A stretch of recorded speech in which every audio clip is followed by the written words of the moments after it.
hamil di usia 30-an sama 20-an tuh beda. Sekarang tuh berasa badan sakit semua, terus dikit-dikit capek. Which is bener sih, apa kata orang tua zaman dulu, fat banget ini.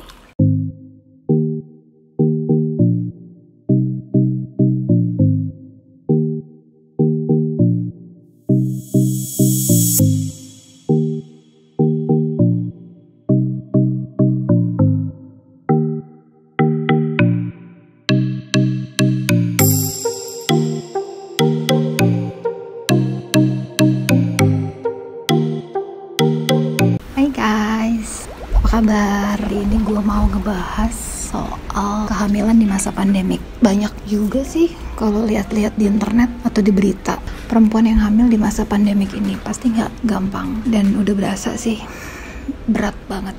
For your information, ini kehamilan gue yang kedua, bedanya 11 tahun.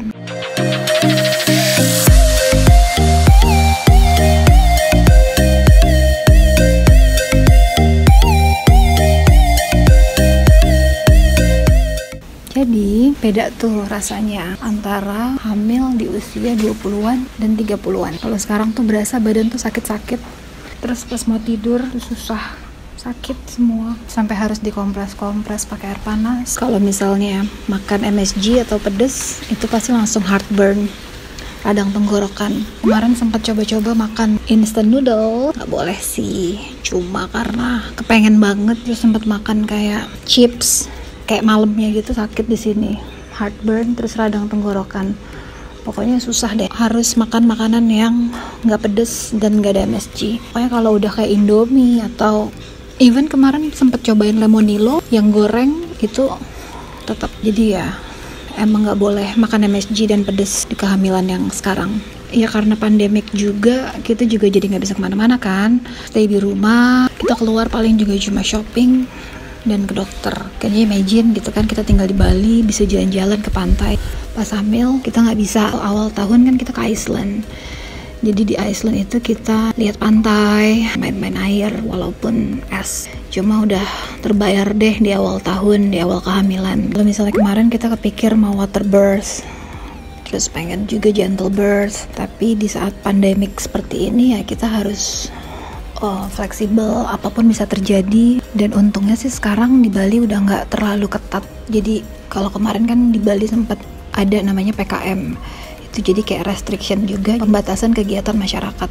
Jadi kita sempat yang nggak bisa visit dokter yang di Denpasar gitu kan, karena males aja gitu dicek-cek gitu kan. Kadang mereka ngeceknya juga di jendela. Kemudian kita juga tadinya mau cek ke Ibu Robin tuh, bidan yang terkenal di Ubud, ya itu juga akhirnya cancel karena ya males aja jauh ke sana. Akhirnya kita cuma datang ke Obgyn yang biasa gue datengin, which is dekat rumah. Tapi akhirnya kemarin kita sukses sih datang ke Denpasar visit. Jadi memang pada dasarnya gue tuh pengen punya 2 Obgyn untuk perbandingan dan just in case kalau ada apa-apa gitu. USG 4D itu kalau di rumah sakit dekat rumah itu dia nggak ada 4D, jadi gue harus ke Denpasar. Gue males ke rumah sakit yang di Denpasar, jadi in the end gue cari Obgyn yang kedua, which is itu prakteknya di klinik ibu dan anak terkenal kok. Beliau itu pelopor water birth di Bali.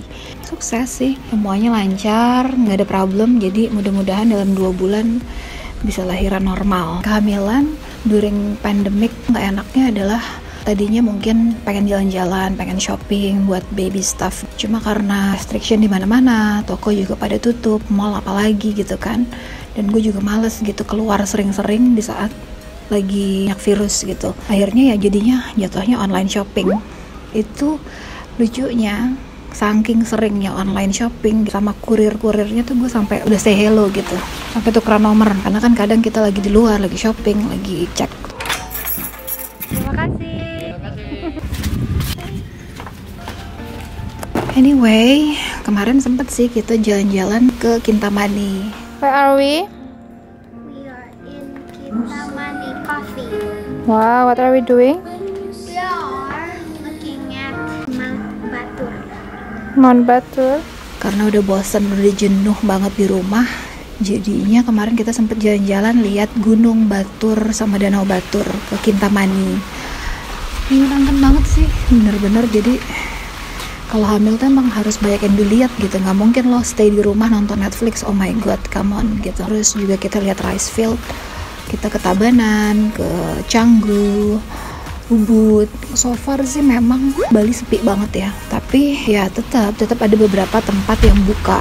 Bahkan dari bulan Maret tuh kita sekali sebulan kita makan di cafe atau di warung gitu, atau nggak di restoran yang agak jauh. Tapi tetap pakai hand sanitizer freak gitu, terus pakai masker, terus juga kayak cutleries gitu kita lap-lap lagi pakai alkohol sendiri. Namanya hamil punya anak kecil, terus juga di Indonesia kan statistik COVID tuh masih naik gitu, belum turun, belum flat juga gitu. Jadi ya tetap harus paranoid sedikit ya. Kemarin gue kayak yang rajin masak, coba-coba menu baru, baking. Justru pas lagi hamil kayak gini tuh males nonton series, palingan nonton tuh cuma kayak YouTube cara bikin apa, atau enggak news freak banget deh pokoknya. Yang gue tonton tuh NBC, terus Kompas TV, podcastnya Dedi tuh keren banget. Ya stresnya sih karena firstly nggak bisa kemana-mana, kedua badan sakit semua gitu kan, terus yang ketiga nervous. Jadi kayak ya namanya pandemik ya, ini kayak mungkin seumur hidup cuma sekali gitu gue merasakan ini, dan mostly semua orang itu akan merasakan paling sekali doang gitu ya namanya pandemik. Mau kemana-mana tuh kayak yang parno, terus pulang sampai rumah ganti baju, copot, jemur atau nggak cuci langsung mandi gitu kan. Mandi kalau misalnya pun nggak mandi gitu karena kita mungkin cuma kayak ke toko serba ada gitu dekat rumah, itu sabunan itu kayak wudhu gitu yang pakai sabun di sini. Ya udah bulan Juni, dalam 2 bulan udah bisa lahiran, amin. Terus kalau barang-barang kayaknya keperluan baby itu kayak 80%, 85% udah ada.